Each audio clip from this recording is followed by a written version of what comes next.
Good evening, everyone, and welcome to Wingate University. I'm Jeff Atkinson, the Director of Marketing and Communications here at Wingate, and I'll be your host for this evening. We're so pleased to see you here tonight.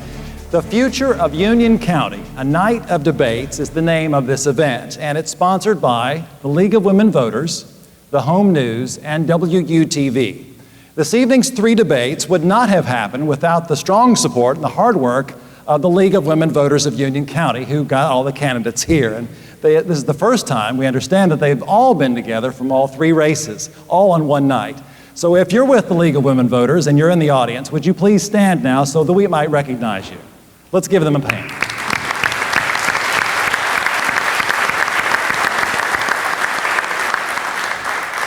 And I understand, yes, the League of Women Voters has men, so thank you for coming tonight. The debates this evening are being recorded by WUTV, Wingate University Television, and will be broadcast on Time Warner Cable channels 22 and 97-3, beginning tomorrow night at 7 o'clock, and each night until Election Day, which, of course, is Tuesday, November the 4th. Our first debate this evening features the two candidates running in North Carolina House of Representatives District 55. And seated here at the table to my left is Brody, a Republican and the incumbent. He is seated closest to the audience, Mr. Brody, and Kim Hargett, a Democrat, who's challenging Representative Brody in District 55. We'll hear from them in just a minute. Asking the questions tonight are Dr. Joseph Ellis, an assistant professor of political science here at Wingate University, and Lou Ann Williams, editor of the Home News. There will also be an opportunity for you to participate. When you came into the theater tonight, out in the foyer, there were index cards that were on the center table. And if you are able to grab one of those during one of the intermissions, you can write down a question for the candidate, and that we will have those up here to be able to ask the questions for you. Also, if you want to submit a question via Twitter, send us a tweet. Use the hashtag UCNOD, which stands for Union County Night of Debate, which is the name of our program this evening. Here's how this is going to work. Each candidate in each debate will have 2 minutes to introduce himself or herself, and then we'll begin with the questions from our panel. Candidates, you have 60 seconds for each answer, and the sweet ladies in the front row will be keeping time. You'll have 2 minutes to say your opening statements, and then 1 minute from there on after with each question. Would you all hold up the yellow card? That means 15 seconds left, and the red card means it's time to go. In the final moments of our debate, we'll give the candidates an opportunity to answer a question that they were not asked and that they'd like to respond to. One housekeeping item. This is for you, audience. We ask that you be respectful of the candidates and your fellow audience members. Refrain, we ask, from applauding or making any other noise during the debate so we can hear the candidates and cover as many questions as possible. Now, we were going to flip a coin, but Representative Brody was so chivalrous, he said, we'll let Kim Hargett go first. So, Ms. Hargett, you'll be able to introduce yourself, and you have 2 minutes. Okay, you have the floor. Thank you. My name's Kim Hargett. Can you guys hear me okay? First, I want to thank the League of Women Voters and the Home News and Wingate University for putting this on. It's a pleasure to be here tonight. And to the audience, I feel like I need to say welcome. About 100 yards from this spot right here was my first home. It was a single wide trailer in John and Lima Gaddy's backyard. I was so blessed to grow up in the Wingate community. I started at Wingate Elementary in the fall of 1971, and in this community, the integration of our schools had just happened. So there was a lot of angst and turmoil in this community. One of the greatest gifts my parents ever gave me is I never knew that.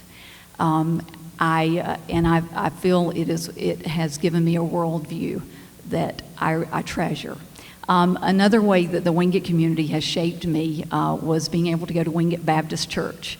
In the 1970s, we had women deacons, and that also shaped my worldview.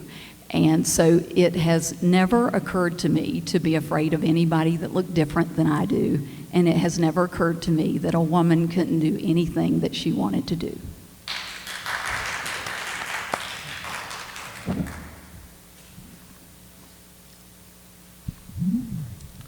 I also want, okay, I think can everybody, okay, Yeah. here it goes, here it goes. I'd also like to thank the League of Women Voters for organizing this, the Home News, as well as the Wingate University for putting this up in this beautiful facility. I'm always impressed when I get here. My name is Mark Brody, and I'm seeking my second term for the North Carolina House, representing both Union and Anson counties. The reason I'm running again is because I believe strongly in the vision of the Republican legislature and want to see North Carolina continue down the path of progress begun in 2010. We are not finished with our vision, nor completed every task we set out to do, but we continue forward step by step using prudent budgeting, fiscal resolve, and innovative ideas to make North Carolina be prosperous, welcoming, and efficient. We balanced the budget 4 years in a row, coming off the largest deficits in decades from the last Democratic administrations. Within the balanced budgets, and without raising taxes, we found the funds to give the North Carolina citizens the largest personal income tax break in the history of North Carolina. Long overdue pay raises for state employees, teachers, and troopers. Returned our state unemployment system to solvency and surplus while paying off nearly $2.7 billion, with a B, billion dollars in debt to the federal government. Significantly paid down our $8 billion debt left to us from the Purdue administration. Replaced the nearly $1 billion funding cuts from K-12 education in 2008 to 2010. And funded the governor's reserve, rainy day reserve, just in case emergencies. Time. It's time now for our questions from our panel. Joseph Ellis, we'll begin with you. Before we get the questions underway, I just want to make one quick disclaimer. My name is Joseph Ellis, and along with Luann Williams of the Home News, we will be moderating tonight's debate. I teach political science at Wingate University, live in School District 1, and vote in Union County. My wife is also a Union County Public Schools employee, and our daughter attends Union County Public Schools. And before you ask, I am not related to the other, more famous, more important Dr. Ellis. Needless to say, however, I am as interested as you are in tonight's responses. Although we are calling the event a debate, I hope the questioning lends itself more to an information session rather than combative and heated exchanges. Each session will ask general questions of all the candidates. That's what we're preparing to do now. And the latter part of the questioning will be one directed question for each candidate, followed by a closing. Lastly, we will allow for audience questions if time permits. We hope you enjoyed tonight's event and give our candidates another round of applause before they begin the questioning.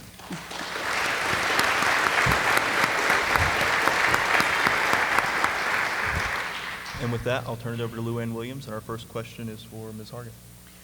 Yes, the first question is a general question, so you'll both be asked this, but we'll start with you, Ms. Hargett. Okay. What would you do to engage the people of Union and Anson counties so that more of them become interested and involved in state government issues? Well, I think the first step is recognizing the diversity in District 55 and making sure that everybody feels like their voice is heard. I think that has to be at the basic level of people wanting to be involved. They've got to feel like that they are valued. And we have run this campaign. We have run this campaign to make sure that everyone felt like they could be a part of it. By design, this campaign has crossed political lines. So I think that's step one, is making sure that we recognize that there is a great deal of diversity in Anson and Union County, and we work from there. Okay, Mr. Brody, would you like me to repeat the question? Oh, please. Okay. What would you do to engage the people of Union and Anson counties so that more of them become interested and involved in state government issues? I believe that within the state issues there is a lot of difference. And in order to be successful, you have to be able to get your message out and show what you believe in. I would say one of the best things that we could do is engage our media to address the issues and continue to go ask both sides of that. The only way you're going to get people interested in voting and coming out is if it's something that concerns them. And the problem is a lot of people don't really know the issues in depth. Therefore, they have kind of an ambivalence to the voting process. The second general question is directed to Mr. Brody first. If elected or re-elected, what would be your first order of business in office? Well, like I said in my opening, I want to continue the path that we are taking in the legislature, and I think that's really spelled out.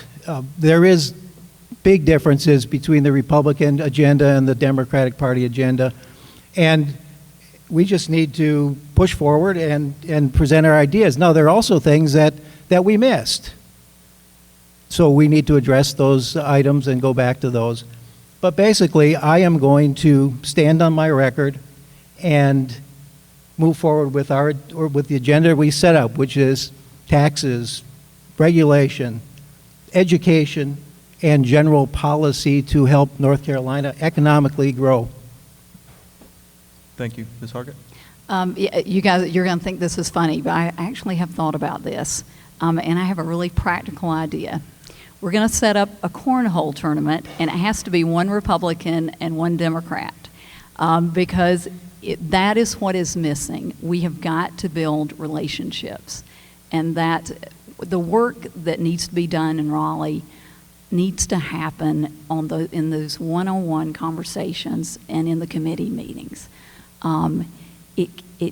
We have got to find some way that we are talking with each other and finding out what is it that you're afraid of? What are you worried about?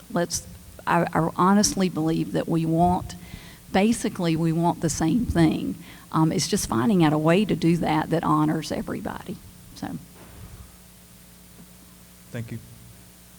Okay, our next question, this is a question that would be specific to you, Ms. Hargett. Okay.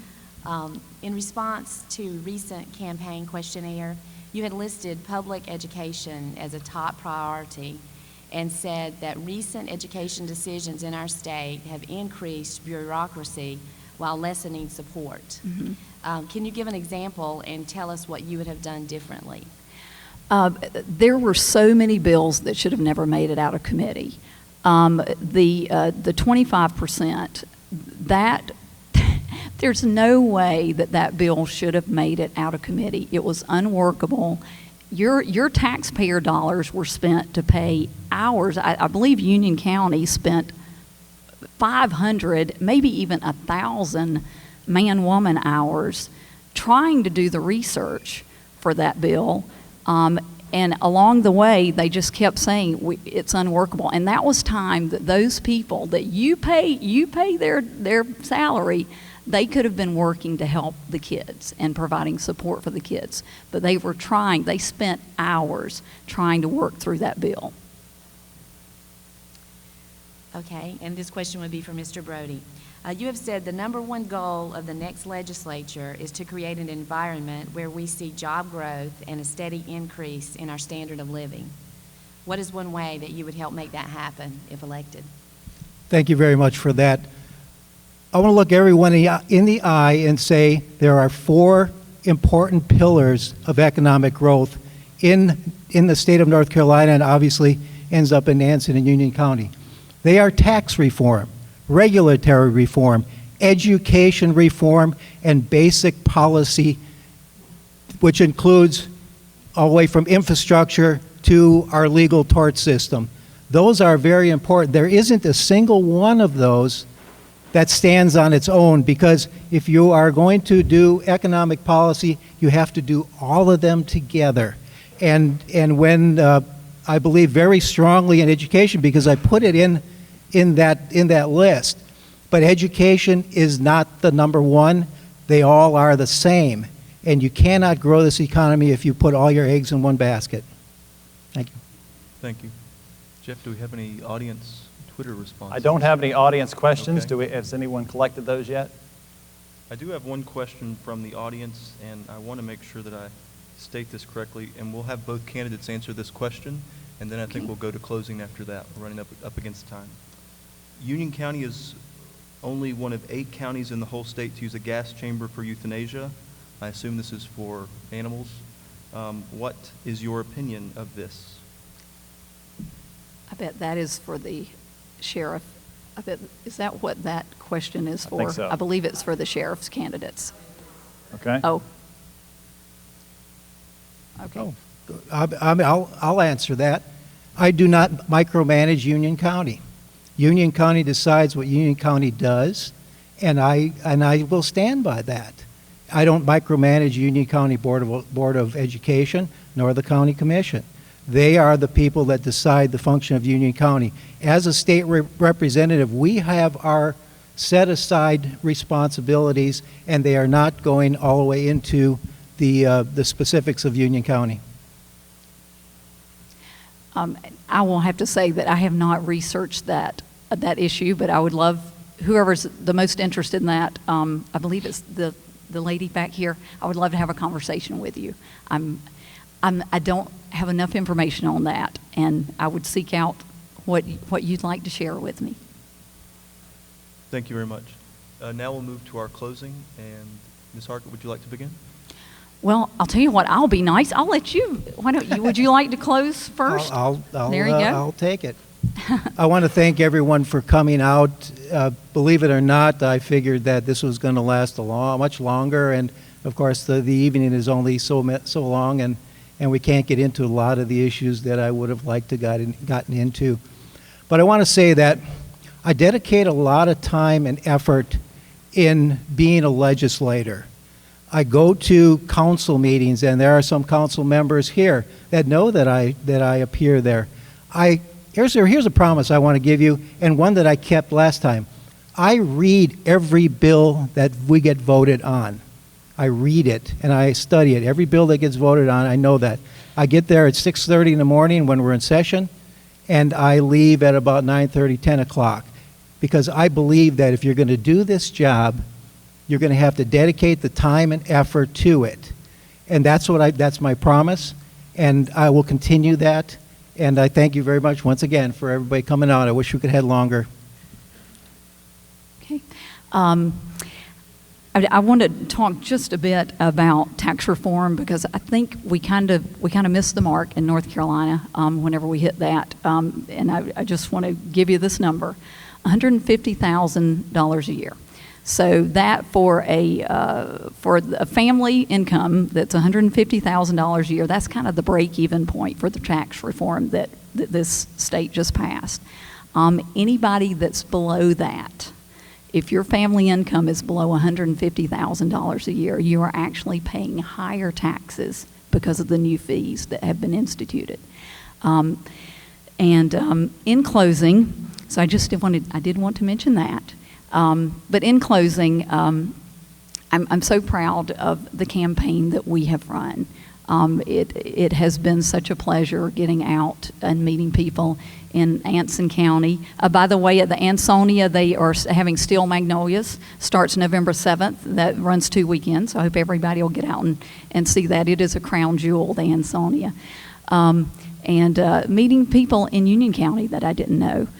There's a wonderful thing that happens, and I hope that everybody, if you've got the time, our early voting starts on Thursday.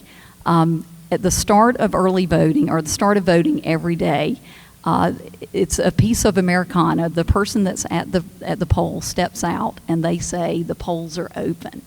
And it fills me with pride whenever I hear that. And whenever the day closes, they step out and they say the polls are closed. And during early voting, they will say it opens again, whatever the next day is. But I hope that it's such a neat thing to see. And please get out and vote. Our democracy works best when we all vote. Whoever you're supporting, get out and vote. Thank you. Thank you, candidates. Let's give them a hand.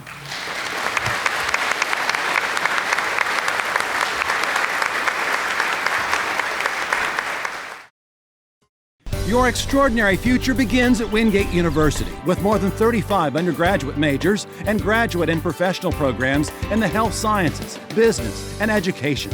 Wingate University's enrollment has mushroomed and construction has skyrocketed in the past 2 decades. And Wingate is the 6th best value in the South, according to U.S. News and World Report. Most importantly, Wingate graduates get jobs. They're working all over the Carolinas and the U.S. Major in a great life at Wingate University.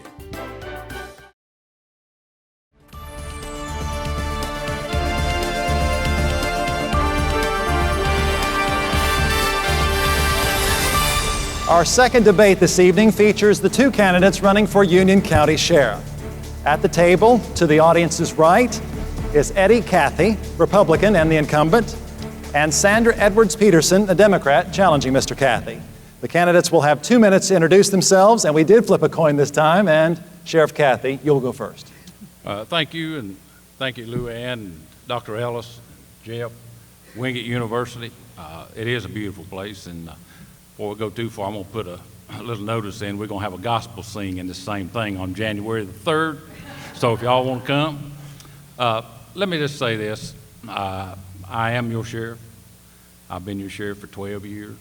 It'll be 12 years in December. I'm retired North Carolina Highway Patrolman.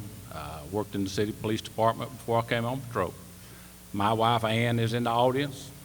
And we have 4 children and 5 grandchildren here.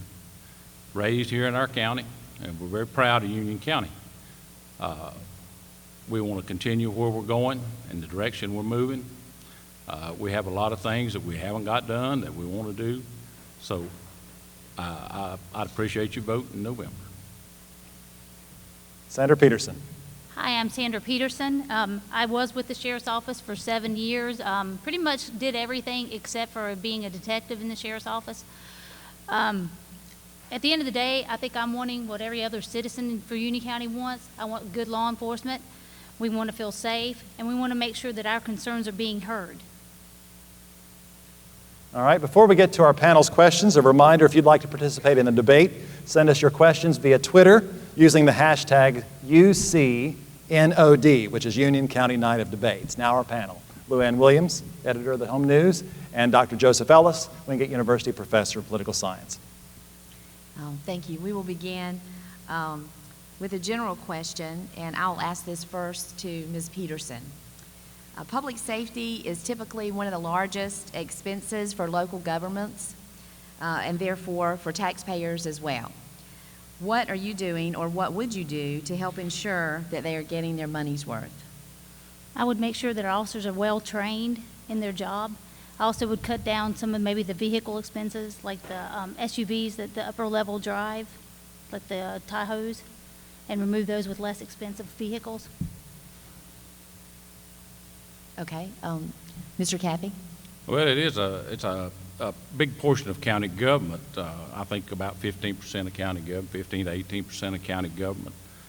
We try to be a good servant of the money.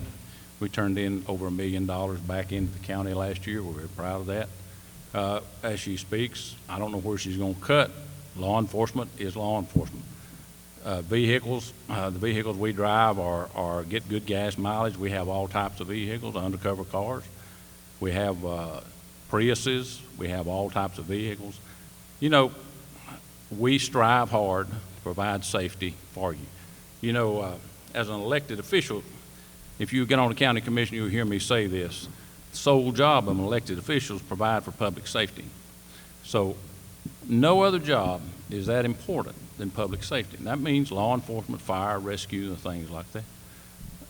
We try very hard, our budget-wise. We're prepared. My budget director is in the audience here tonight. This is not a I-do project. We manage a $23 million budget. My opponent has never managed any budget. So, you know, you think about that. It's important, and it's important to you. This general question is directed to Mr. Cathey first. In what ways can or should the Sheriff's Office cooperate with other departments within Union County, such as Monroe, Wingate, and Marshville? Well, since I've been the sheriff, we've signed mutual aid agreements with all the departments. We have task forces that work together, not only inside Union County, outside Union County. We're attached to the FBI, the DEA, ALE. We are out there in the community trying to work together, and it shows in the crime statistics. Our crime is down. Crime rate in all major areas is down. The murders that have occurred while I've been the sheriff, all of them have been solved. We're very proud. I'm very proud of this agency. Look at the people in this audience. A lot of them work for me. They came here on their own. Our detectives, our patrol, our people, their sole goal is to provide for public safety. It's a cooperative effort. We have put computer programs in where we share information. We do the things that are important. Thank you. Ms. Peterson? I would agree that it is important that we work with other agencies. We need to make sure that we have the materials and the information that we can share to solve crimes quicker.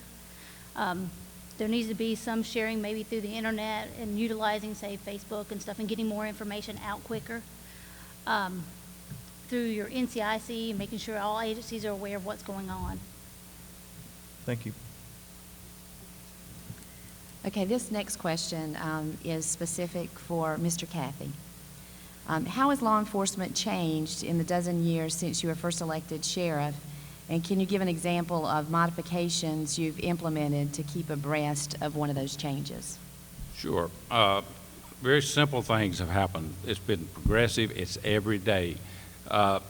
You just heard her speak of Facebook and the things that are out there. We do Facebooking. We do the things to give the information to the citizens, and we do the things that are necessary. But one of the things we've done is we've changed our radio system to an 800 radio system that works not only here, it's Mecklenburg County, Cabarrus County, other counties surrounding.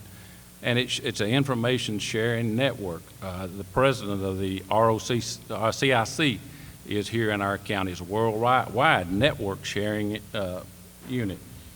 So we do the things that the information is there. Radio system, computer system. Since she worked, we now have computers in every car. They talk to each other. We have GPSs. We know where every car is. We know where everything is. Crime analysis. We have a crime analyst that sits in the office in there and plots where crimes occurred, where things happen, where things are going to happen. And that's all new. Thank you. This question is directed to Ms. Peterson. As the challenger in this race, what new perspectives would you bring to the sheriff's office that you feel have been lacking? Some accountability. We've had numerous complaints through Facebook that the officers are coming out, they're not doing their job. We've had one woman who actually asked that someone be charged after they were exposing themselves to them, showed the photos, and no action was taken. So I think there needs to be some kind of accountability. Thank you. We have two questions for the audience. I think one is a general question for the race, and the second is a question directed specifically to Ms. Peterson.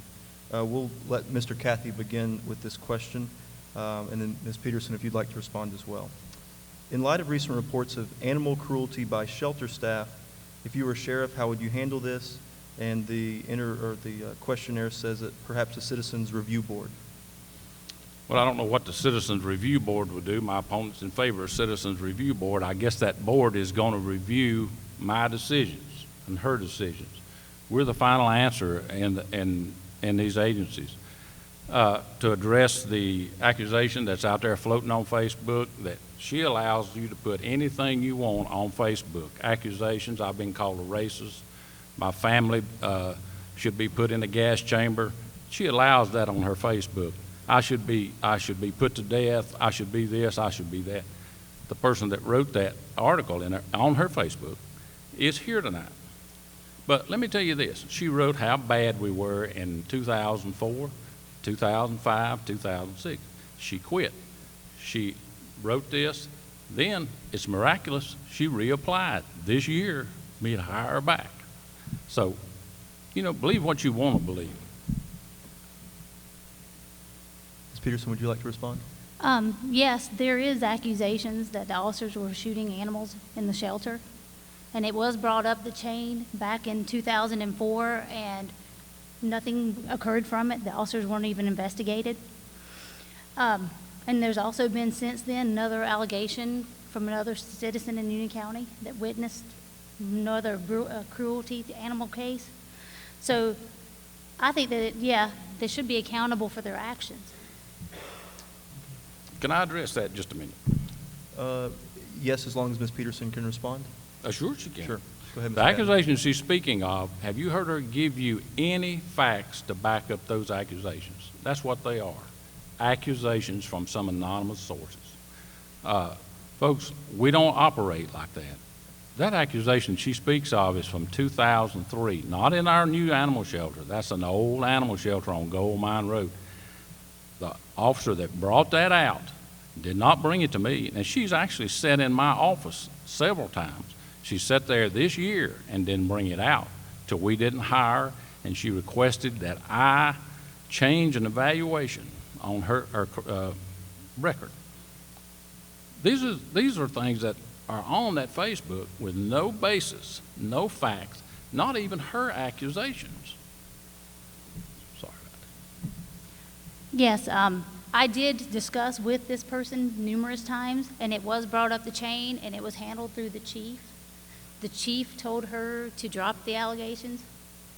So it did go up the chain. It was at that point the chief's responsibility to take it to the sheriff, because according to the information that she passed on to me, he said he would handle it. Okay. I think we're going to have two more questions. One question addressed to Mr. Cathey, and one more question addressed to Ms. Peterson before we go into closing statements. We also have a Twitter question, so And go a ahead and Twitter ask question. those. So go ahead, Luann. Okay. This would be a specific question to Mr. Cathey. You've said that the county crime rate is down in all major areas and that the crime solvency rate for your agency is more than double the national average. What areas of law enforcement do you still see as a significant challenge here in Union County? Well, we see the same thing we've always had, is to lower the crime rate, is to work in the areas that need to be worked. We do that with a crime analyst. We do that with good detectives. We have detectives that solve cases that on court records, the judge says, this is the best investigated case I've ever seen. That's pretty impressive. Our agency is a professional agency. It's one of the top education level agencies in North Carolina. These are things that we need to continue to work on, but it's a crime issue. It's public safety issue. It's the things to keep you safe in your home. Has nothing to do with anybody else or anything else. If you don't feel safe in your home, you're dissatisfied.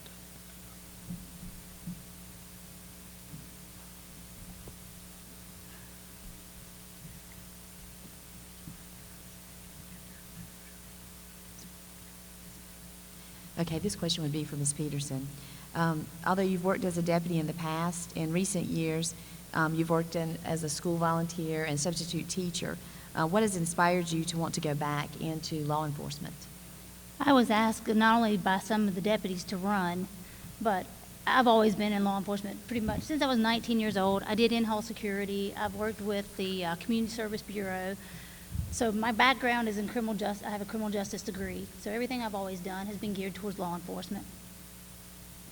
Here's our Twitter question. It is for both candidates. They say simply, why should we vote for you? Ms. Peterson, why don't you go first? I think after a certain period of time, sometimes it's nice to see a new view on law enforcement. Any job, sometimes there needs to be a changing of guard to get a new idea of what's going on. If nothing else, like I said, I'm the candidate who's also wanting to change the reform animal control and get rid of our gas chamber and try to get our volunteers in. I've already spoke with people to bring in an English as second language classes and stuff in the jail. So sometimes I think you just need a new perspective on something. Mr. Cathey? Well, let me speak to what she just said. We have approximately 120 volunteers in our animal shelter. We have 52 rescue groups in our animal shelter. Our euthanasia rate is down 13% this year. Our intake is down in animals. The question is, we can't keep taking in all these animals and not doing anything with them. Rescue groups are working with us. We have a volunteer that's in there almost every day, Gail Bunn. She's in there 3 days a week now. We're working with our rescue groups. We have a volunteer coordinator.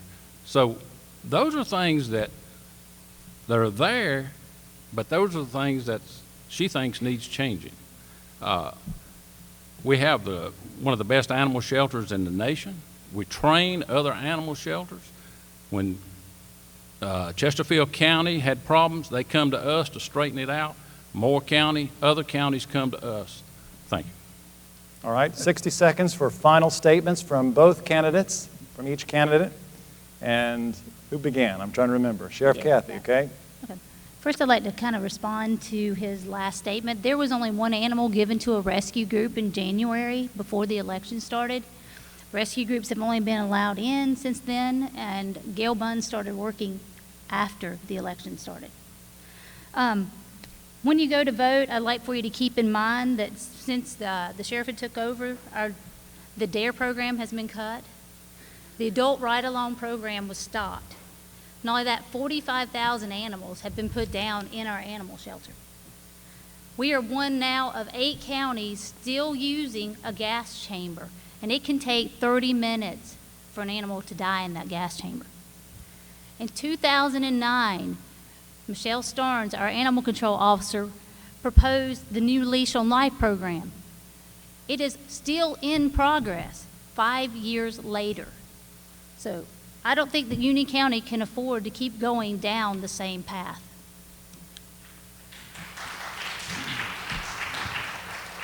Mr. Cathey. Well, I would, some of the things she said, I guess have some truth in them. Michelle Starnes is the lieutenant there. We had the Leash on Life program for several years. Back then, it worked well. We have now started it back again. It's just started, I think the kickoff and grand opening was today through the prison system in Anson County. So I don't know where this information she gets come from. It didn't come from us. She's a graduate. She graduated with Michelle Starnes, a 1988 Piedmont graduate. But yet, has she called Michelle and asked her what goes on in that shelter? No. Has she ever been in the shelter? No. The gas chamber is something we're working on. We have not taken it out. We're working on it. We're trying to reduce the number of euthanasia in the shelter. And with that, we will talk about the gas chamber. Thank you, candidates for Sheriff of Union County. Let's give them a round of applause.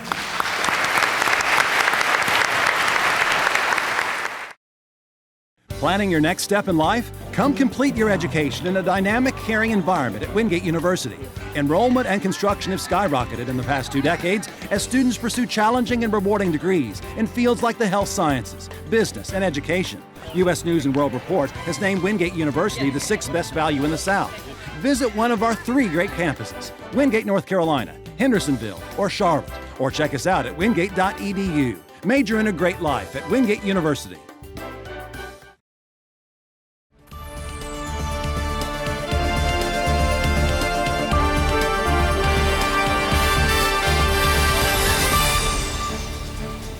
All right then, welcome back. We're ready for our 3rd and final debate of the evening. And one housekeeping thing, if you wouldn't mind, make sure that your cell phones are turned to silent or turned off. We'd appreciate that. This debate features the candidates running for Union County Board of Education. The at-large and district representatives are with us tonight. There are 12 candidates in these 5 races that are contested. Only two of the 12 are not here this evening. So thank you all for being here this evening. When the League of Women Voters and our group started planning this, we were thinking, well, we might have 50%. We've got almost 100%. So thank you all very much. We'll start with introducing the at-large candidates. The district candidates. Audience from left to right. These are the district candidates, and the at-large candidates will be toward to your right. In District 1 is Jim H. Bention, Sharon C. Harrell. In District 3, we have Gary Sides and Richard A. Yercheck. Next is District 4. Melissa Merrell is here.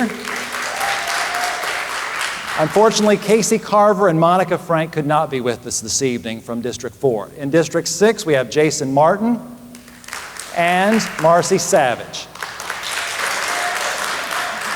And the candidates running at large, we have Leslie Boyd, Sean Maher, and Dennis Ray. This format will follow the same as the others. Each candidate has 2 minutes to say hello and then to share why they're running. Our panel will ask questions, answer in 60 seconds, please, and we will conclude with a question that you didn't get asked, candidates, to give you a chance to respond. And then we'll give you 60 seconds to bring it on home. And if you'd like to tweet us a question, again, we ask you to use the hashtag UCNOD, which is Union County Night of Debate. We'll begin with Joseph Ellis and Lou Ann Williams, who are our panelists tonight. For those of you that were in the first session, you heard this disclaimer already, but for the candidates that weren't here and for the audience, my name is Joseph Ellis, and along with Lou Ann Williams of the Home News, we will be moderating tonight's debate. I teach political science at Wingate University. I live in School District 1, and I vote in Union County.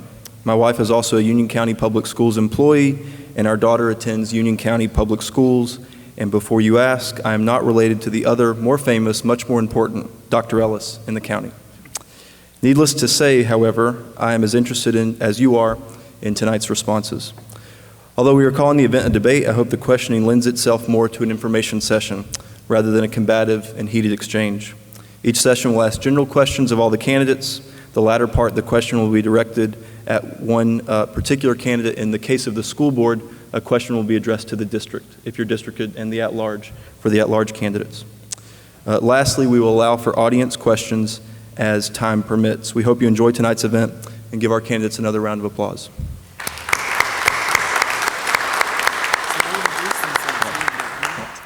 So starting with Mr. Bention and going to, I guess, the left, we will have a 2-minute introduction of every candidate and then start with a general question. Good evening. My name is Jim H. Bention, Sr., currently the District 1 School Board Rep. And Dr. Ellis, since you've indicated twice now that you are from District 1, I want your vote. I am running simply because we are in a period of time where those institutions of government are being challenged. And we need gatekeepers. Make no mistake about it, you've heard it throughout tonight and some of the other sessions. We need individuals that are going to literally stand at the schoolhouse door, if you will, and declare that which is right and fight against that which is not. Our classrooms should not be laboratories of experimentation for social ills, but they should be places where reading, writing, and arithmetic occur. And as a District 1 rep, you can rest assured that is what I will support, that is what I will push, that is what I will vote for. And if anything comes along that is not in the area of the reading, the writing, and the arithmetic, they will not have my support, but they will have my strong defense against it. We will work to facilitate the other factions of the Union County Public Schools, such as our facilities and maintenance, our bus drivers, and all of those aspects. But at the heart of our time in history, we must ensure, that we protect the institution itself. I appreciate your vote and your support. Thank you. God bless. Ms. Harrell. Good evening. My name is Sharon Harrell, and I too am a candidate for District 1C. I have lived in Union County my entire life. I've lived here since 1953. Growing up here has afforded me the opportunity to know a little bit about everything and a little bit about everybody.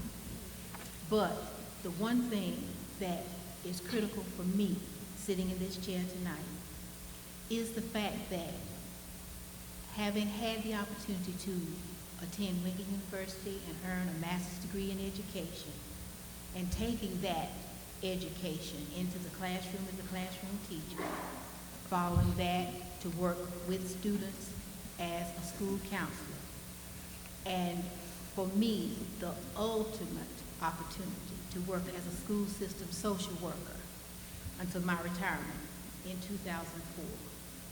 I have the time to commit to working with the Board of Education, and every aspect of everything that goes on in the schools certainly is for the benefit of children, whether it be the building they are in, the seats they sit in, the teachers who teach them, whatever goes on in any given day is for the kids. For teachers, certainly, I have a heart for them because I've been where they have been. So I too ask you to consider me as you prepare to vote for the Union County Board, District 1. Thank you. Okay, Mr. Sides, District 3. Good evening. I would first of all like to thank the League of Women Voters and Wingate University for this opportunity to talk about this very important topic, the education of your children. I'm running for District 3 on your Union County School Board. I'm running as a Union County businessman. I am the owner of an independent insurance agency located up in Stallings. As an education volunteer, I have had the opportunity to serve on the board of a PTO. I was a founding member of the Union County Public Schools Special Needs Advisory Council.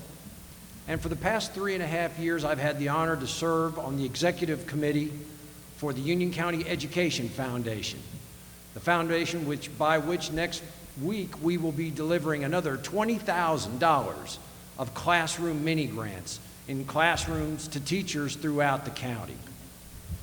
But most importantly, I'm running as a parent. In 2006, my wife and I were called to become licensed therapeutic foster parents, and we fostered and adopted 3 special needs children. And that opportunity gave us a chance to work very closely with fine educators and administrators to ensure the educational success of our children. And we very much appreciate the above, the beyond, the call of duty that those teachers and administrators provided for our children. But ladies and gentlemen, I'm running to bring new leadership to your Board of Education. I think it's time to focus on the classroom and not the courtroom. We should be paying our teachers, teacher assistants, and support staff more versus paying more and more to out-of-town attorneys.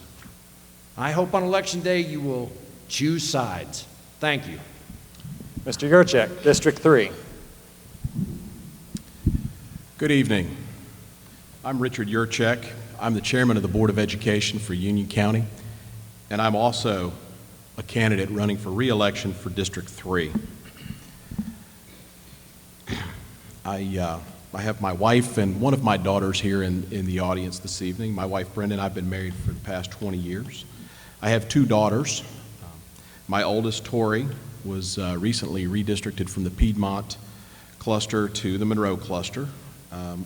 My youngest daughter, Gabrielle, with her input and my wife's, we chose to move her from the Queens Grant Charter School back to Rocky River Elementary School. So just to kind of start this off, I want everybody to know my family's committed to Union County Public Schools, 100%. The last 2 years, there have been some tough choices. There have been a lot going on. So I agree with Reverend Bention. It's time for people to stand in the breach. Things were broken, and this board has been fixing them. And we will continue to do that. I would like for you to vote for me for that. Thank you. We'll move to District 4. Ms. Merrell, Melissa Merrell. Good evening. My name is Melissa Merrell, and I'm running for Board of Education District 4, and this seat is currently held by Rick Pigg, who is not seeking re-election. I was born and raised in eastern North Carolina in a very small farming community of Marton County, just half an hour outside of Greenville, North Carolina. I earned my degree in architecture from the University of North Carolina at Charlotte, and I worked as an intern in Uptown. I have extensive experience in site design, project management, research and development, and marketing for large corporations. My husband and I met at UNC Charlotte, and we have been married for 18 years, and we are the proud parents of 2 boys in Union County Public Schools.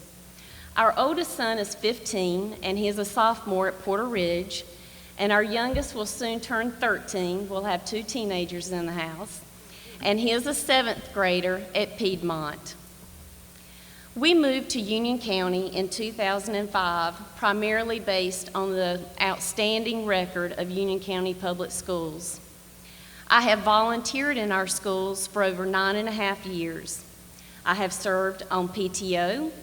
I have been room mom, grade parent, and chaperone for over a dozen Union County teachers.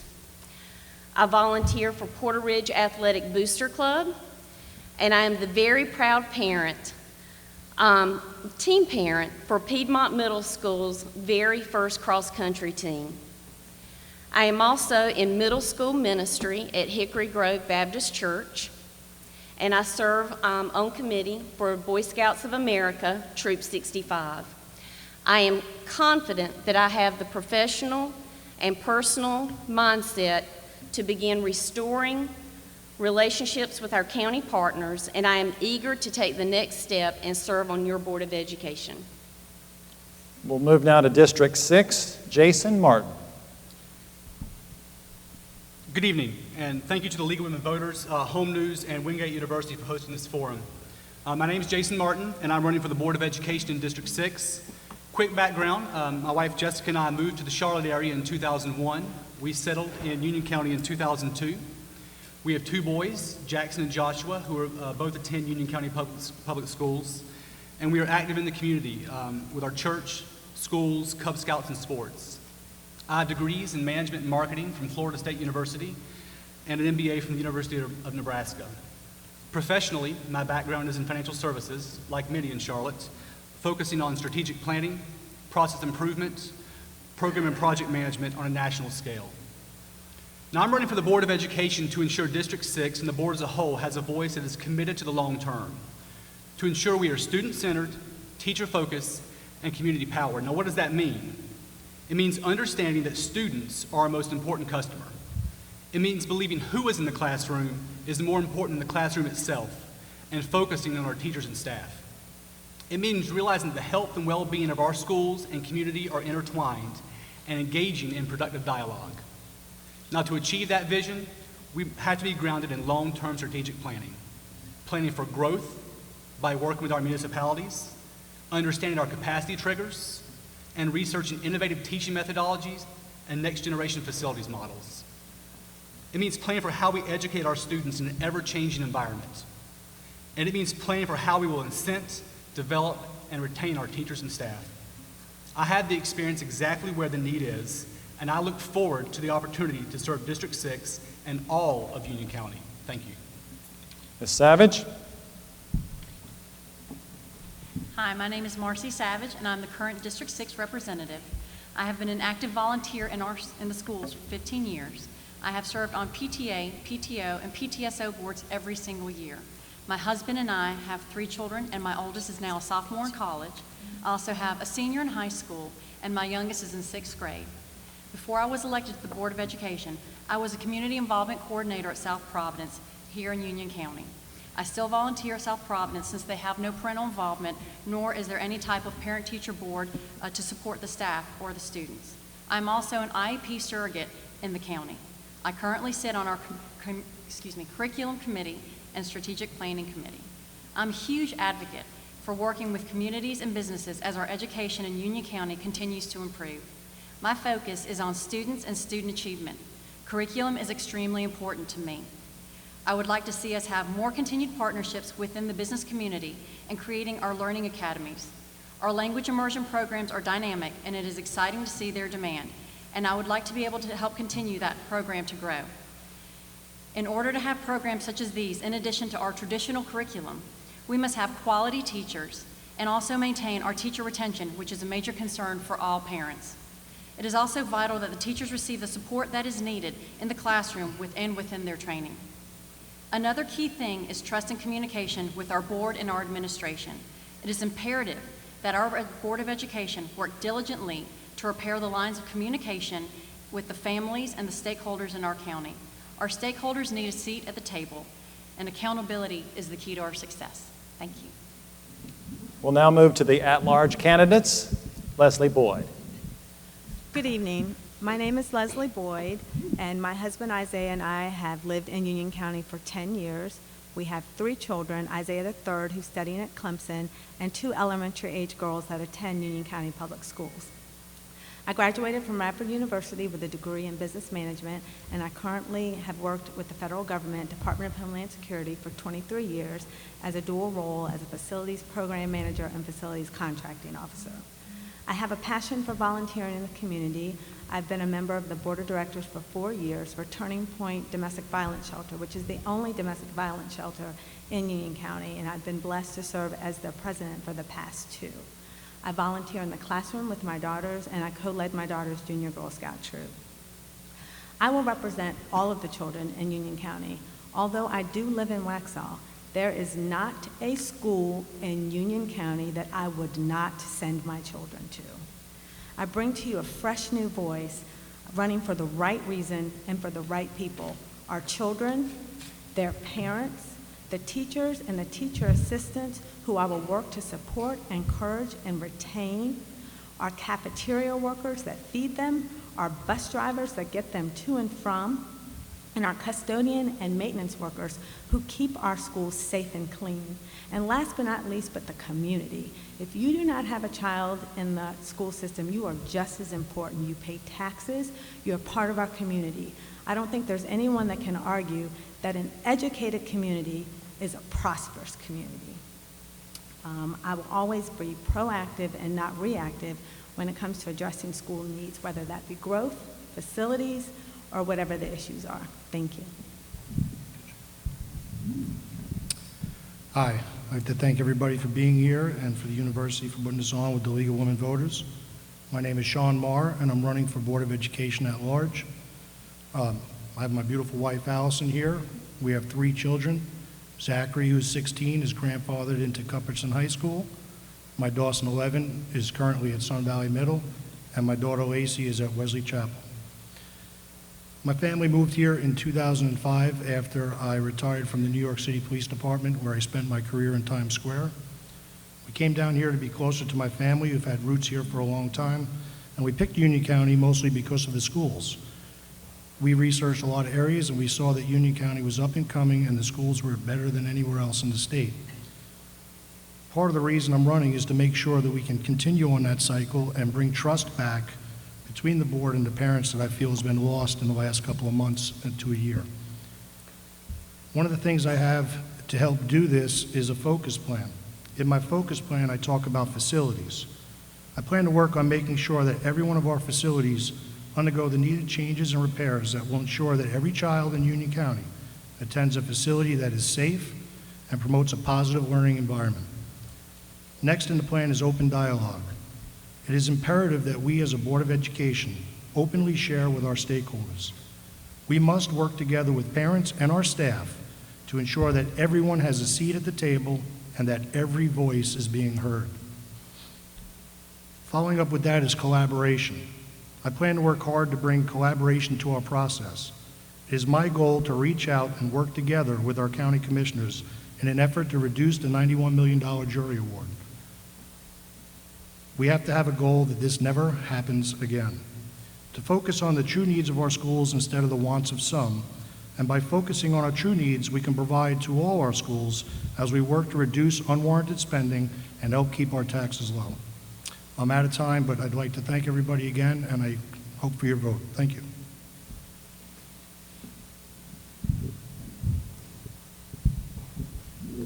Thank you. Good evening, and Thank you to the League of Women Voters and my alma mater, Wingate College, but it's Wingate University now. I came here 72 to 74, and I was an associate trustee scholar. I would like to thank y'all all for the opportunity to be here tonight, and I want to explain why I'm asking for your trust and vote for the Board of Education at large. As you know, at-large members are elected to represent the entire county. I am a proud Union County native and can remember sitting at this very campus when it was required to come to Wednesday morning devotional assembly. And when this beautiful auditorium didn't even exist, we went to the old Austin Auditorium. I have watched Union County grow over my 60 years of life being here, and I am proud of what I've seen. I've been married to my wife, Helen, for 41 years. She is a retired school teacher of 22 years, and she started out as a teacher assistant. We have 2 daughters that were products of Union County Public Schools, and now they both work as pediatric nurses, one at Presbyterian, one at CMC. We had a son, Jamie, that passed away with a brain tumor when he was 13. So I also understand the needs of parents who have special needs and exceptional children. I am now retired, but I still retain an active teacher license through the year 2016. Let me take an opportunity to briefly tell you about my prior life. With a little bit of luck, the grace of God, and a lot of hard work, I was able to start my own business when I was 20 years old. I ran it for 26 years. During that time, I continually had in excess of 30 employees, and at all times managed my own budget. Okay. We'll now move to the panel's questions. Candidates, this is the time when you'll have 1 minute. 1 minute for your answer, and again, the yellow means 15 seconds and red means time to stop. Thank you so much, candidates. I can tell that you're all passionate, and I really appreciate that. I want to begin with a general question, and we will begin with Mr. Bention for this one. Do you believe that all students in Union County Public Schools have the same educational opportunities? If not, why not, and what can be done to change this? Absolutely they do. We are a school system. We are a school system. The same superintendent that hires for Marvin Ridge or Weddington is the same superintendent that hires for Monroe or Forest Hills. Out there in the audience right now is my 2 daughters, a 2001 grad from Monroe High School and a 2010 grad from Monroe High School. The 2010 grad has just graduated this year, not from one institution, but from 2, both the University of North Carolina at Chapel Hill and South Piedmont Community College. Monroe High School educated. My 2 sons, a 1999 grad and a 2009 grad, they're both serving their nation as United States Marines, following in their dad's footsteps. Time. Thank you.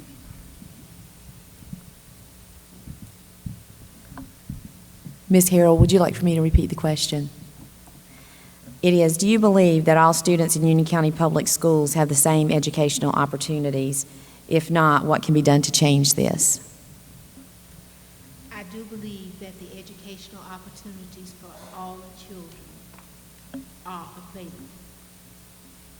There are instances from my past experience working within the school system that I've witnessed the fact that every child may not be put in a position that they would have access to everything, because we have children who are coming from hundreds of different homes. And based on that, the school system is charged with providing education to all of them. And the fact that children learn at different rates makes it imperative that everybody do all they can for each student, for but yes, I do believe children have the same opportunities within the school system.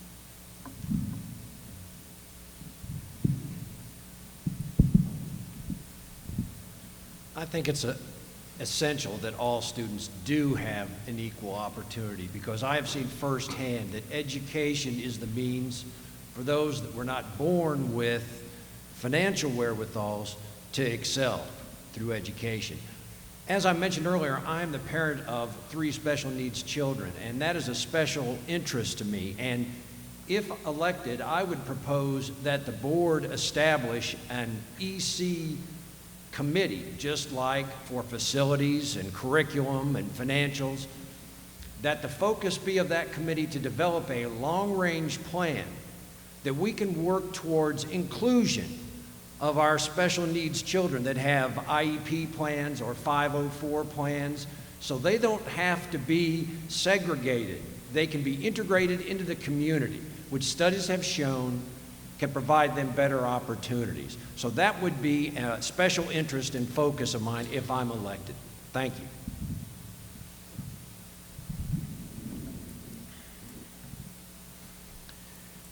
Yes, all the kids have the same educational opportunities. I think where some of the variances come in is if you are looking at electives. So if you are wanting a class that is not available at your school, then it may be available somewhere else. There is sometimes people see that as a discrepancy and that an educational opportunity is missed. With that in mind, we've started doing some things with remote access, and we've also started expanding our Union County virtual program in addition to the North Carolina virtual program. So if you happen to be a child sitting in Forest Hills and you need Calculus BC, we can get you Calculus BC. If you happen to be sitting at Marvin Ridge and you want to take an online agricultural class, you can do that as well. We've started addressing this, and we will continue to expand all of these programs so that all the kids have the same opportunities. I do believe that Union County Public Schools offers a phenomenal education to all students. I do believe that there is a lot of consistency with what is offered to our students K through 8. However, over this past year, I have learned that our high school students sometimes do not have the same opportunities, especially with their electives, at different high schools. There's a very, very big difference between having a teacher in the classroom to teach that child versus taking an internet course and maybe not having that one-on-one interaction with the teacher.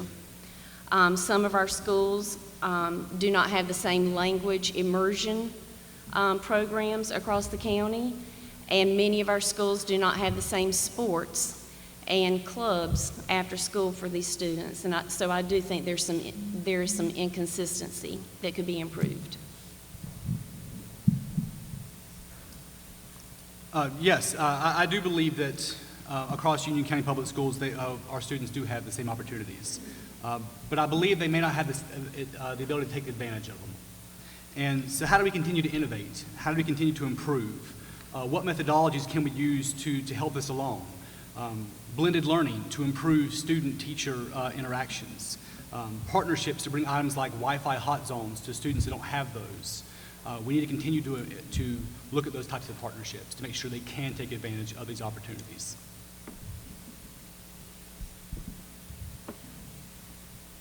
All students do have the same opportunities. We have different academies that can take them down a certain career path or learning program. Students always, as we know, do not learn the same way, in the same manner. UCPS does not need to offer, UCPS does need to offer all courses at every school. This is something that has been an issue, and where there's a small group that have an interest in a course and they may have to see it via a Skype or online, they may want that in-front personal teacher. And we need to have this in order for them to succeed. We need to ensure that their academic needs are met in every manner as a whole being.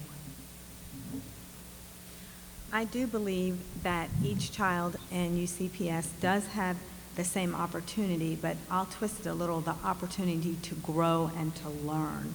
What you may see at one school may not be available at the other school because of low interest, but one of the things that Union County Public Schools has is the my size fits me.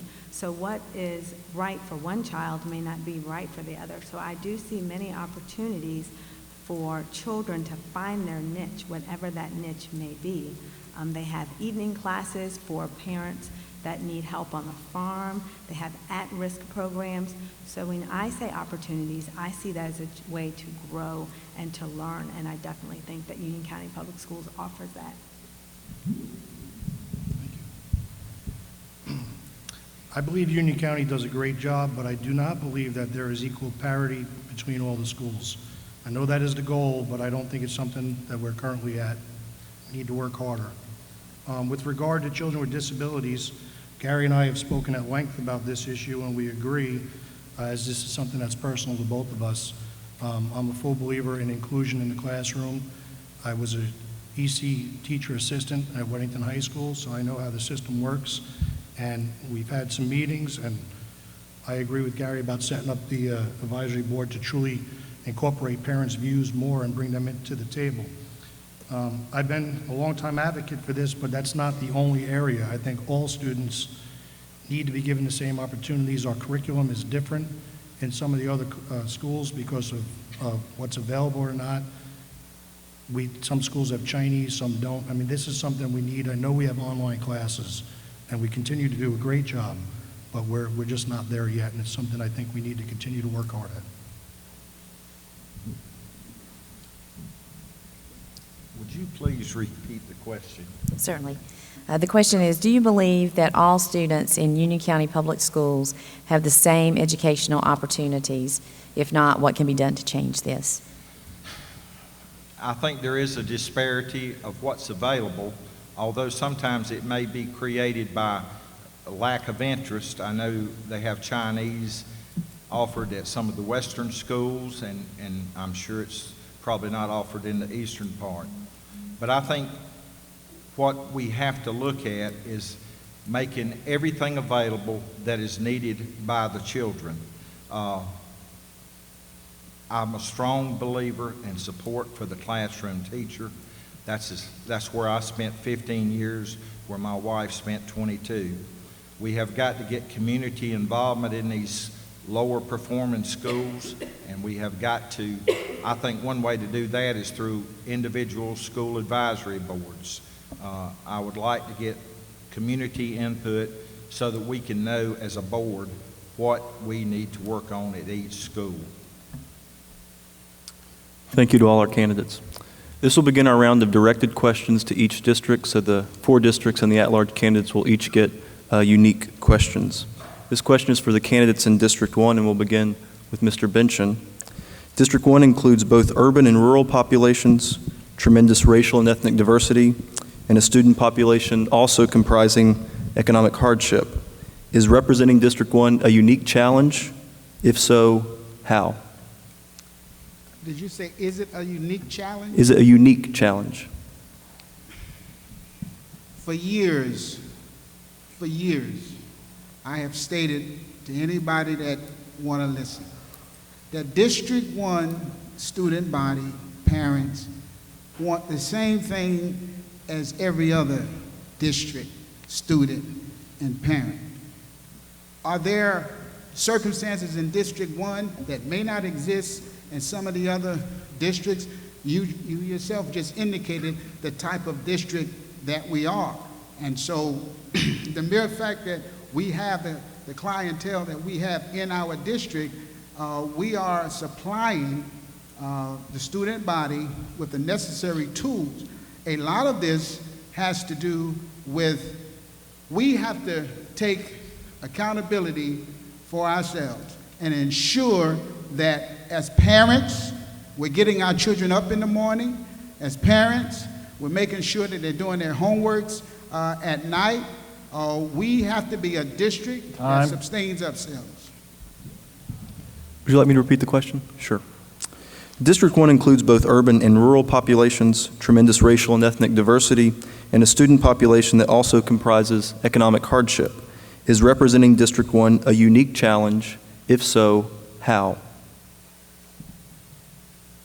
The majority of my professional career has revolved around economic challenges, academic challenges, and working with the families in this whole county.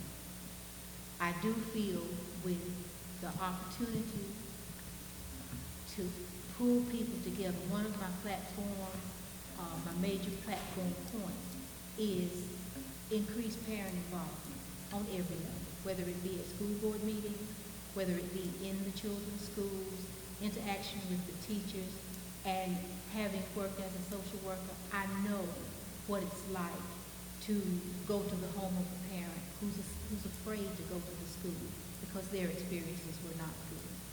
Therefore, it's my opinion and my belief that if we all work together, we can do what's best for every student in Wingate County. Thank you. This is the specific question for District 3. We'll begin with Mr. Sides. In your estimation, what is the most important issue on the minds of District 3 voters? And are there any correctives or initiatives you'd like to see take place in your district? I think, and I've had the opportunity to meet with a lot of people during the campaign, I think the number one issue is restoring the trust in Union County Public Schools. We have been through lawsuits, redistricting, other lawsuits, late night meetings with controversial pay raises. I think it's going to be important. Number one goal is to settle the lawsuit between the Board of County Commissioners and the Board of Education. I don't know if you realize, besides the $91 million judgment, but $1.8 million of your and my tax money has been spent so far on legal fees because of this lawsuit. That hasn't bought a single textbook, hasn't paid a teacher raise, hasn't paid the salary of a teacher assistant. I think being able to negotiate an end to this will go a long way to restoring trust. Thank you. Would you like me to repeat the question? Repeat it one more time. In your estimation, what is the most important issue on the minds of District 3 voters? And are there any correctives or initiatives you'd like to see take place in your district?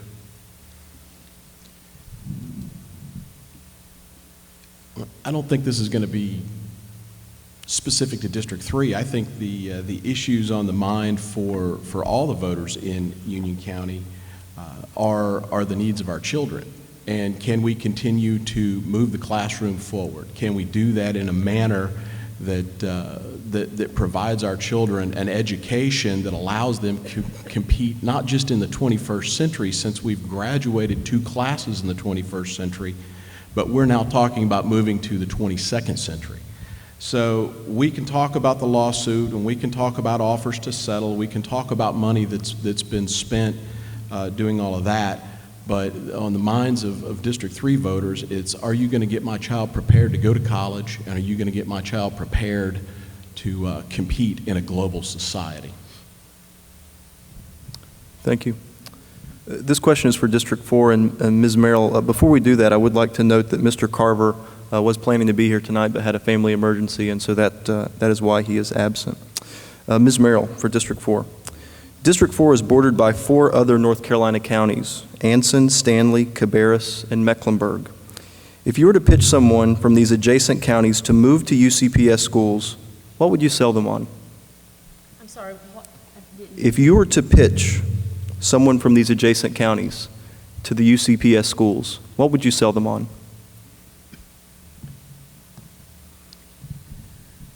Well, we hear that we are one of the most successful school districts in the state.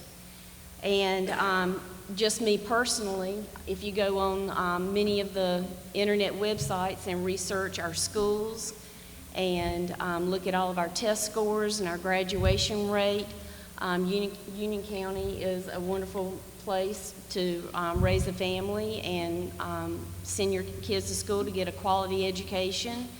And you can't beat the graduation rate. And I would just encourage them in that direction. That's why I moved here, was for the schools. Thank you. This question is directed for District 6, and first, Mr. Marton. Much of the discussion about District 6 has been about growth, or maybe even overgrowth. But in your estimation, what is another key issue for District 6 voters?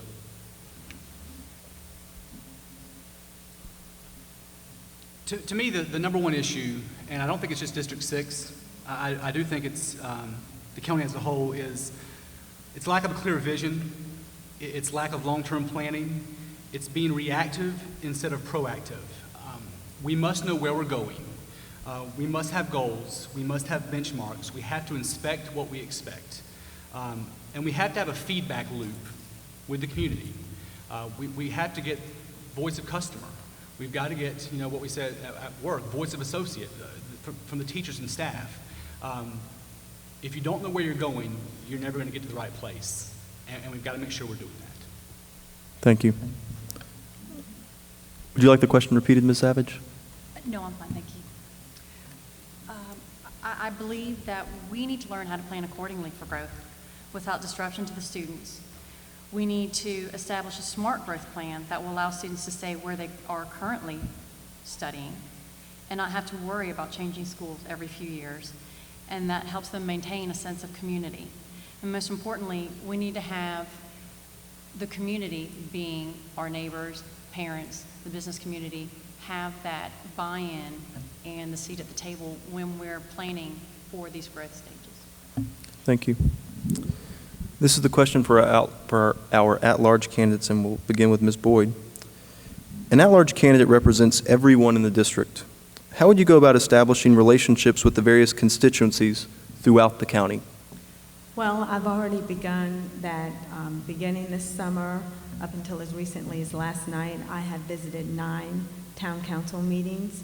I've spoken at each one of public comments, and they've all said that's the first time that they've seen a Board of Ed person there, and we all vowed to change that.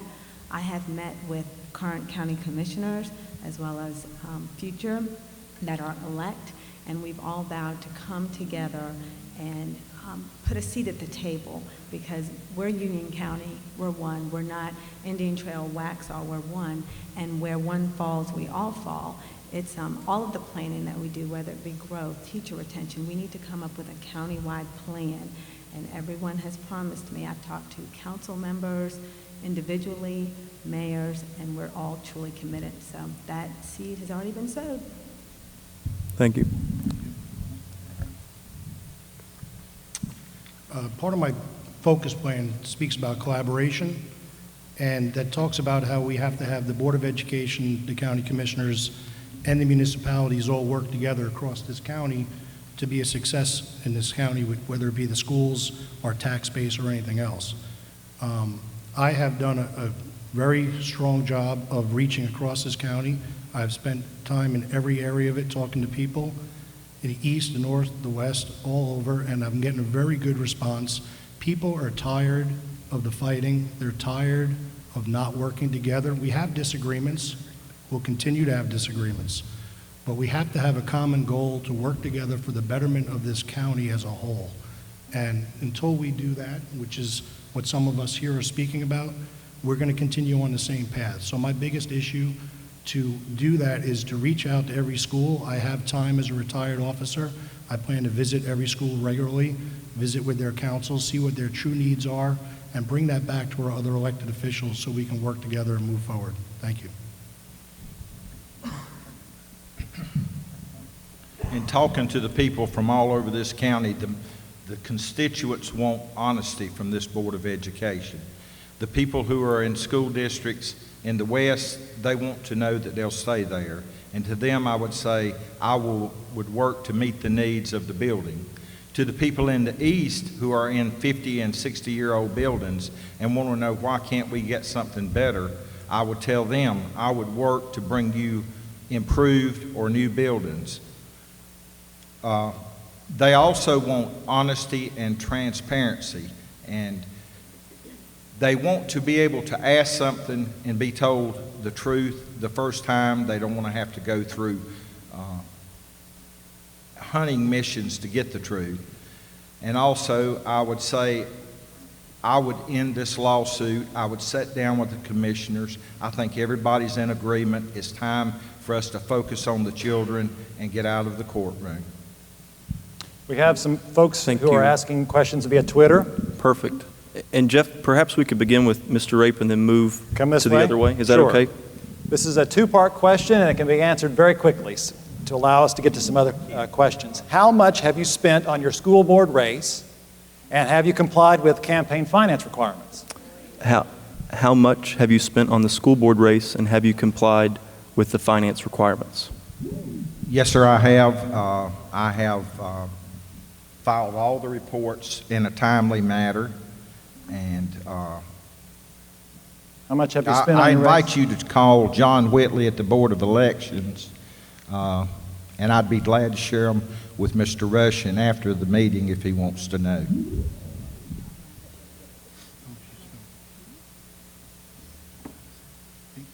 Mr. Maher. Yes, I have complied with every campaign finance law, as we all should, and I prepare to continue to do so at all the filing deadlines. And to answer the other part, I've spent approximately $4,500 so far on this race between mailers and flyers and robocalls and everything else that goes with it, the buttons, the t-shirts. We've been hitting the ground. We have a great grassroots network, and we're going to get this done, so thank you. To answer the question short and sweet like you have, I've spent about $3,300 and I've filed all necessary paperwork. I've raised a little over $1,600, and all of my paperwork is up to date, and I know that we all have something that's due on the 27th, so mine is current. I've spent, including in-kind contributions, around $4,000, and yes, I comply with all campaign finance. I have raised close to $2,500, and all of my reports are current, and I've complied with all reportings. I've complied with all reporting, and we've got another report coming up, and to date, I've spent a little less than $2,000, I think.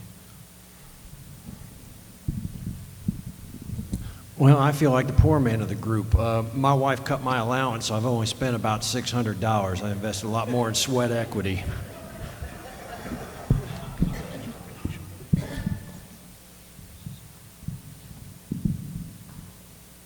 All reports for my campaign are totally in compliance because I have every confidence in my treasurer.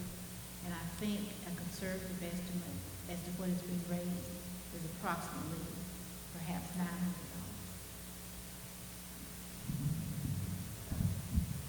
Yes, and I'm under the 1,000 threshold. We have another Twitter question. Sure. From the audience. What priority do you give the Board of Education responsibilities versus other commitments? Will BOE be your first? Let's start in the middle. District 3, let's start with Mr. Sides. Will it be your first? I don't think I have to tell anyone any elected office takes a commitment of time, and you better be ready to put in that commitment.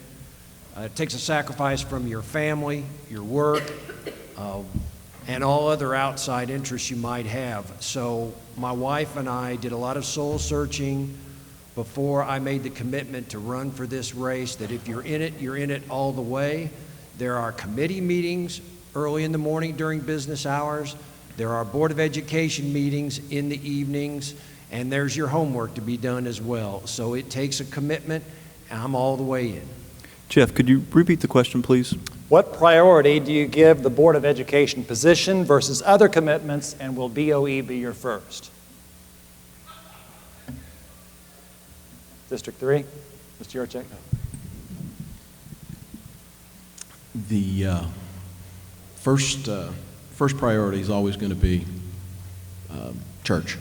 Second priority is always going to be family. Third priority is going to be taking care of the Board of Education, and equally with my business that I run here as a financial planner in Monroe, as a financial advisor. Regarding the Board of Education, if I'm elected to District 4, this will be my #1 priority. And again, I've committed 9.5 years to our schools, and I'm ready to take the next step, and I will consider this a full-time job and commitment out of me.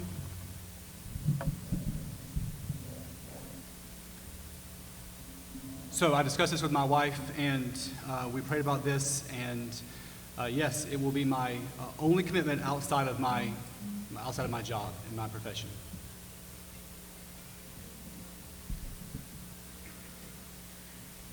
When you come onto the board, you're taking an oath to uphold and protect the children, and this is something that isn't taken lightly. So I'm very blessed to have a family that supports me 100%, and my husband has been phenomenal for the past 4 years of coming in and taking Mr. Mom positions when he may not have the time, but he makes everything run flawlessly in our house, and I'm very grateful for that. And I'm also very blessed that my boss gives me the flexibility to serve my county and my community, which he also happens to live in. Yes, the BOE will be my #1 priority, so much so that I have fulfilled, as of last night, my board duties at Turning Point are no longer. I served my two-year terms, and being the board of Turning Point, I have to sign every single check. I have to go into the shelter. So all that time that I have for that will be open for the BOE. My husband is too very much unlike me. He doesn't like to be out in the forefront. He likes to be home with his girls. And my children also know that Mommy is out helping the community and other people, and that this is our charge and what we are to serve to do. So yes, I am ready and able. Serving on the Board of Education for me will be a top priority. It'll be a full-time job. I'm a retired police officer, so I'm free to serve the community. I plan and will do the research that's needed, and just as important, I plan to ask questions as a board member at every meeting, closed or open session, before I vote on anything. I think that's very important. I also plan to visit every school on a regular basis, as well as any site-based team that's willing to sit down and have a conversation, because I think it's very important to learn from the people that are actually inside the schools, work in the schools, attend the schools, so we can find out what the true needs really are, so we can bring them back to the rest of the board. So I have the time to do that. It will be a full-time job for me. The only other priority would be my family, which is a priority for all of us. So, thank you.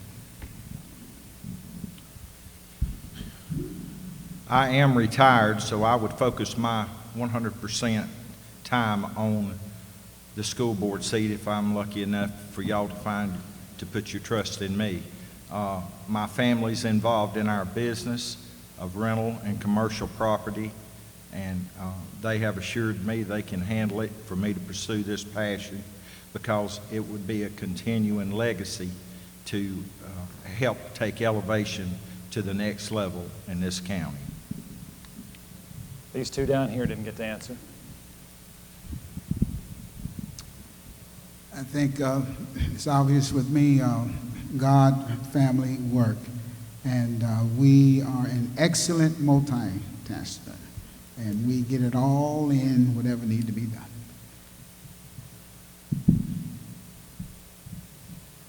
As a retiree, as well as a widow, the majority of my conversations about my commitment to this has been with God. I have a grown son who works with Union County Public Schools as well. So I have nothing but time. And actually, this will just be a continuation of what I've done for the last 33 years of my life, working for the citizens and doing my best to make sure that in every way I can, their needs are met. I think we have one more general question, then we'll move into closing statements. This last question deals with growth. I know you all have touched on it a little bit before. Growth remains a huge issue in relation to schools. What do you see as the best tactic to deal with overcrowding in the future? And I'd like to start with District 4, Melissa Merrell.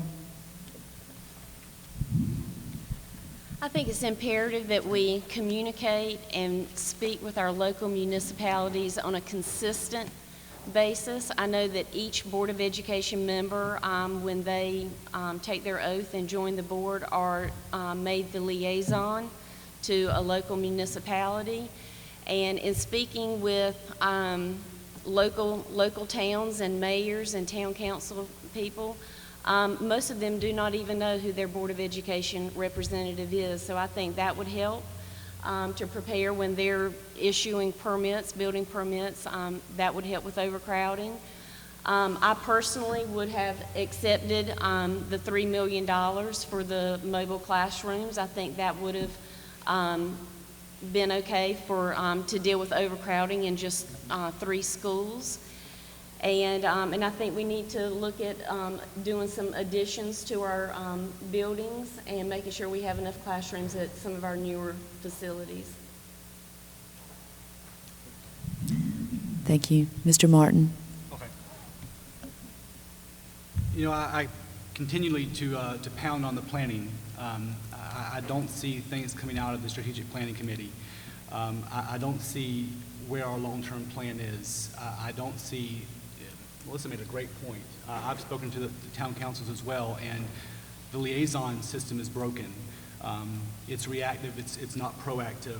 We've got to talk to municipalities, we've got to talk to the county, we have to understand where we're going. We have to talk about innovations like educational methodologies. How can we actually reuse our existing footprint in new ways? How can we take advantage of that? It's not just about building in the same way. We can't just say we're going to build a new building and build it exactly like we built Weddington High School. That was a long time ago.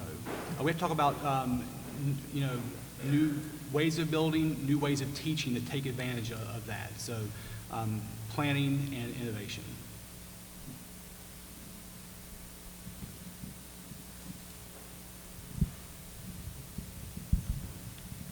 I think we need to look at how other school districts are handling their growth. We all know that North Carolina has been one of the fastest growing states in the country, and it's not going to stop. And since Union County is the hotbed for Mecklenburg County, everybody likes to play and work in Charlotte, but then we all lay our heads in Union County every night. So we need to assess yearly how we've handled the growth during the current school year and what is to come.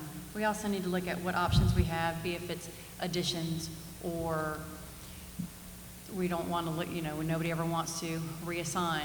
But like I said, going back to asking and reaching out to other school districts and saying what works for you and what doesn't work. All it takes is communication. I would begin by effective long-term planning immediately, like yesterday. My goal would be to provide a long-term plan based on solid information that is communicated in a timely manner with input from our stakeholders. We would need to evaluate our current situation at the beginning of every year in order to stay ahead of the curve, evaluate our last plan, not wait 5 years, but do that every year. Also, I would ensure, like Ms. Merrell said, right now Union County Public Schools will send an impact statement to a town for what they're planning to do. I would suggest that we deliver that impact statement, that we discuss before the deal is done to let them know exactly what that will mean for our schools. Also, I would evaluate adding a sibling policy if we have to do any future reassignments to address that situation. I also agree we need a long-term plan, and we need to work together with the county commissioners, the Board of Education, the school administrators, the municipalities, and the local businesses. Everybody must have a part in this. I also believe that the parents and the people that retail in our communities need to be involved. I do agree that we need to build additions onto the schools. I think it's more cost efficient than running out and spending $82 million on a new middle school, high school, unless there is an actual true need for that. I think that could help in the long term. We also must be proactive and not reactive, and we got to utilize the professionals that we have within our county. During our redistricting battle, we realized that there are so many skilled professionals that we have in our county with special skill sets that could have helped us solve the problem, and we did not tap into that. That's something that we need to do going forward. It needs to be done on a regular basis. Whatever plan we put in place for growth, one of the priorities must be to keep our families together. Sending siblings to different schools should not be an acceptable practice. Thank you.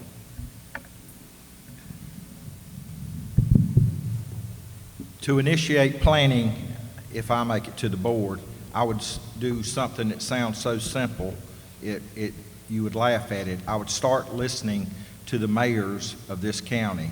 The ones I have spoken to and the county commissioners, they want to be included in the conversations. You know, the school board would quit pointing fingers at saying we didn't know this or we didn't know that. Today, yesterday, the day before, mayors tell me all the time they've asked to be included in this process and let the school board know what's coming at them, and they never get past the letter of we'd like to include. We have everything we need in this county to make this happen. We have good leaders. We have the people that know what to do. We need to tell our school planning department to get out there and see what's coming at us in these subdivisions and start telling us what we need to build before it's capped and we can't have to move kids. Mr. Bention.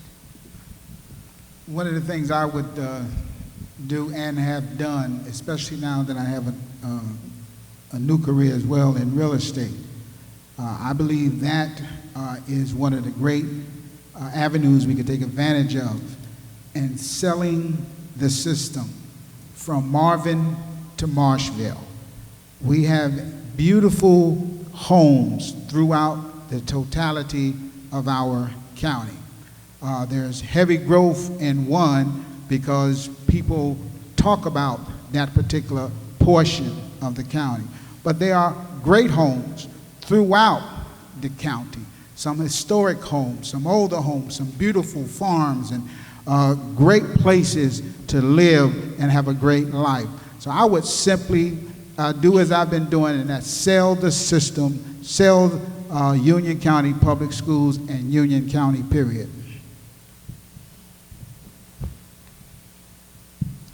In line with future growth and based on some reports that I've read on the Union County Public Schools website, certainly growth is projected to continue at an increasing rate through approximately 2019, 20, 2021.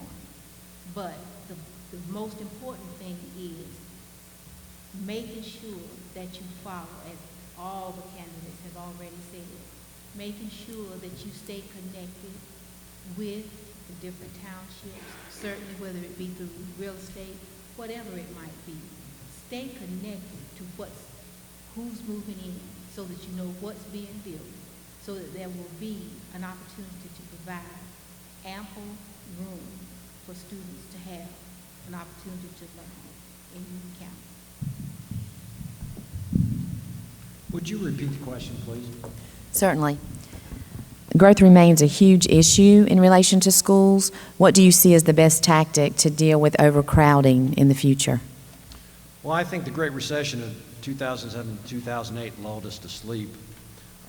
In part of my research on this issue, I've had some questions about how we currently calculate the core capacity of some of our schools. The numbers just don't seem to add up. I guess it's that Common Core math. But how big a school are we actually going to have? How big an elementary, a middle, and a high school do we want to have? I support the community construction equalization project that's currently underway, where the actual stakeholders on the school level are making suggestions and comments and giving input on the future needs of the schools of our county. There's a novel approach, getting input on the grassroots level. My only problem with it is it's a couple years too late. We are going to have to plan forward because we know we are going to continue to grow in this wonderful county because of our schools. One of the many reasons of living here. Thank you.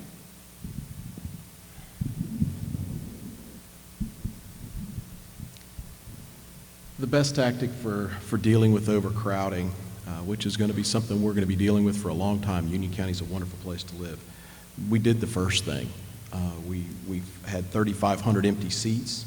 and we reassigned and we filled those seats. That allowed us to lift the cap off of 3 schools. The next step, which is what we're doing now, is the CCEP, and that's the Community Construction Equity Plan, which is going to address repairs, renovations, additions, including possible expansions in new schools in the future. The CCEP includes the parent advisory from all 53 schools, so specific needs from all schools can be addressed. In addition, the Board of Education, the Board of County Commissioners have developed working groups that will meet on the 30th, and we will include local leaders from UCPS. We've got a CFP plan now, which is our current 5-year plan, which will be ending, and that's why the CCEP is taking over. Thank you. Thank you, candidates. And if there are no further Twitter questions, we're ready to move into the candidates' 1-minute wrap-up. All right? Why should voters elect you? Let's start at that end. Mr. Ray. Yes. I think I am the most qualified based on my business experience dealing with a business of $40 million when I was in the private sector. My 15 years in the classroom when I taught, my ability to work and know all the people in this county, from the Anson County line to Black Horse Run, from below Lansford Road to the Brief community. I want to work for this county. I want to help heal the wounds that have developed over the last 2 years. I think that there is a success story waiting to be grabbed by the next board.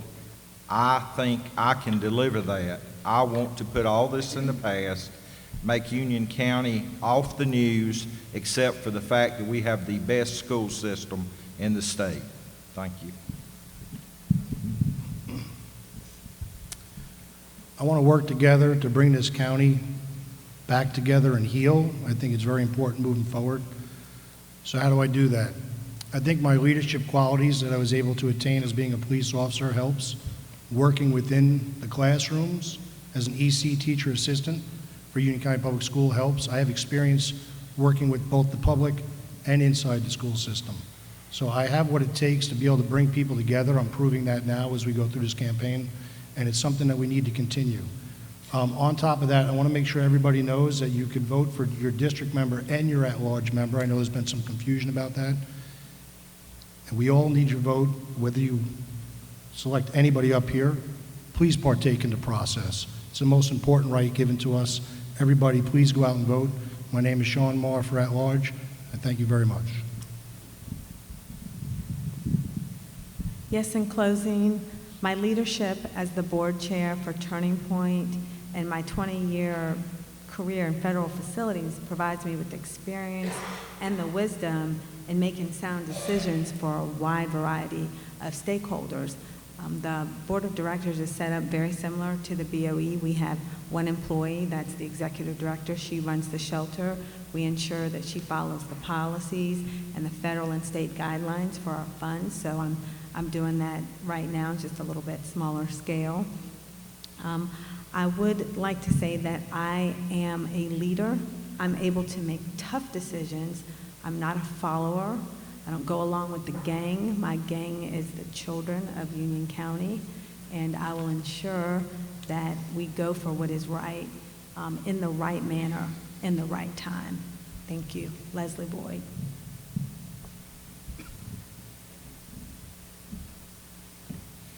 When Ms. McCain had emailed all of us about the event for tonight, she'd asked us to give 3 words to describe us, or to describe yourself. And my 3 were trustworthy, resourceful, and sincere.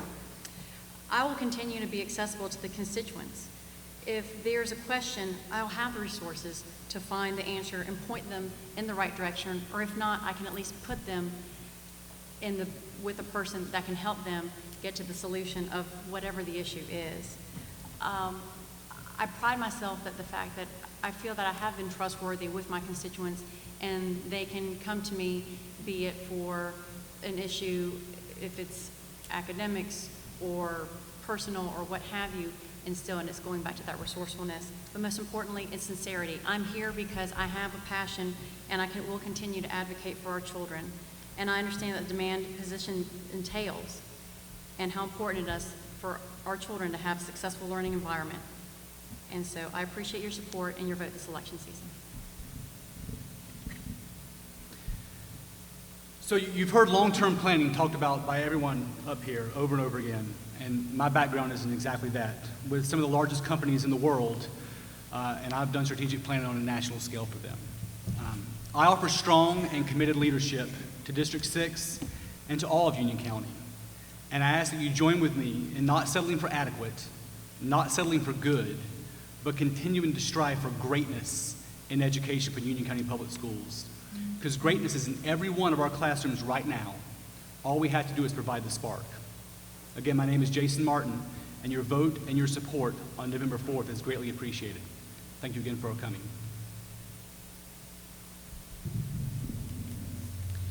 With a degree in architecture, is it just this microphone? Wow. I think try it again. With a degree in architecture and many years of project management experience, it would be an honor and a privilege to serve on the Board of Education and look at any repairs and additions, and possibly down the road an opportunity to build new schools would be very exciting for me. With 9 years of volunteer work in our local schools, I believe I have also, as a parent, been able to see the greatness in our schools and our teachers and our teacher assistants. On a personal level, with those years of experience, I have earned the trust and integrity among my community to represent District 4, and I ask for your vote on November 4th. I'm a little afraid. No, the mic. I think what we need right now is consistent leadership. So the question gets to be, is UCPS better off today than when I took office? Absolutely. John Locke Foundation recognized UCPS as the #1 school system in the state for return on taxpayer investment. Our schools are safer today with the advent of SRO officers in all of our middle schools and high schools, HID doors and strategic fencing. Union County Public Schools currently boast the highest graduation rate and the lowest dropout rate in Union County history, 92.6%, 1.38%. That sounds great, but we've still got work to do because somebody's in the 1.38%. We've got to keep our eye on that ball. District 3 will complete 400,000 square feet of roofing repairs or replacements by the end of 2015. Union County's only got 6 million square feet of roofs. We're getting it done in District 3. Local teacher supplements have been increased to the 2011-2012 state average. I'll keep working to increase those to the 2014 state average. I look forward for your vote on November the 4th. Thank you. Well, first of all, I'd like to thank everyone for coming out tonight, especially on a school night, and for those of you at home that have taken the time out of your evening to learn more about the candidates for your Board of Education. Since July, I have spent weekends, evenings, traveling around this county the old-fashioned way, knocking on doors and talking to people. And I beg to differ with Mr. Yercheck, but I don't get the same kind of response from people that they are happy with the status quo. And people tell me, well, what are you going to do? They need to do this and do that. And I tell them, first of all, let me be honest with you. If elected, I would be one of 9 people on your Board of Education. It takes 5 to get anything done. But I can promise you, I will welcome, actually seek out your input, and that has not always been done in the past. And I pledge to them to conduct the people's business in an open and transparent fashion. Tonight's program is on television. I think our Board of Education meetings and committee meetings should be on as well. Open up and let the people see. Okay. Thank you.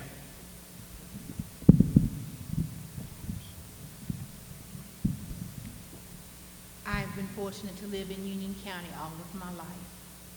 The 3 words, as was alluded to earlier, that we received a request to use to describe ourselves I am loyal, I am committed, and I am dedicated. And I don't have to wonder if that's true, because the people that I've been allowed to work with throughout my professional career, which has consumed over half my life, I know by their success that what I've done has been a success, because being committed to helping them, being loyal to their needs, and just being a part of what's available, offering them an opportunity to have access to what's available in Union County, I think makes me a viable candidate for this board. My name is Sharon Harrell, and I certainly appreciate your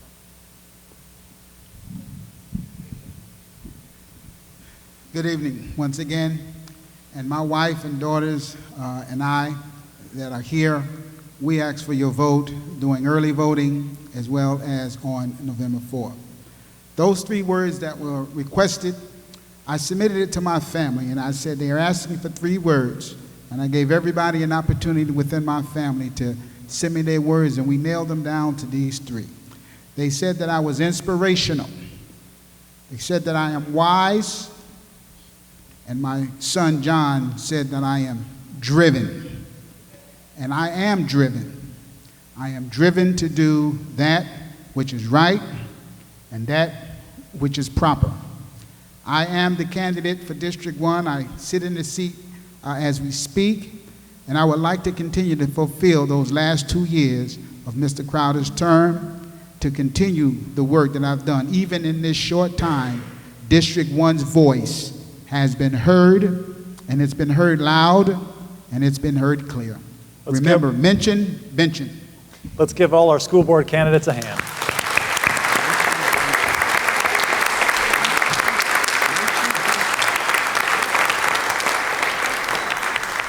Again, we want to thank our panelists, Dr. Joseph Ellis from Wingate University and Luann Williams, editor of the Home News. Thank you to the League of Women Voters for getting the candidates here this evening.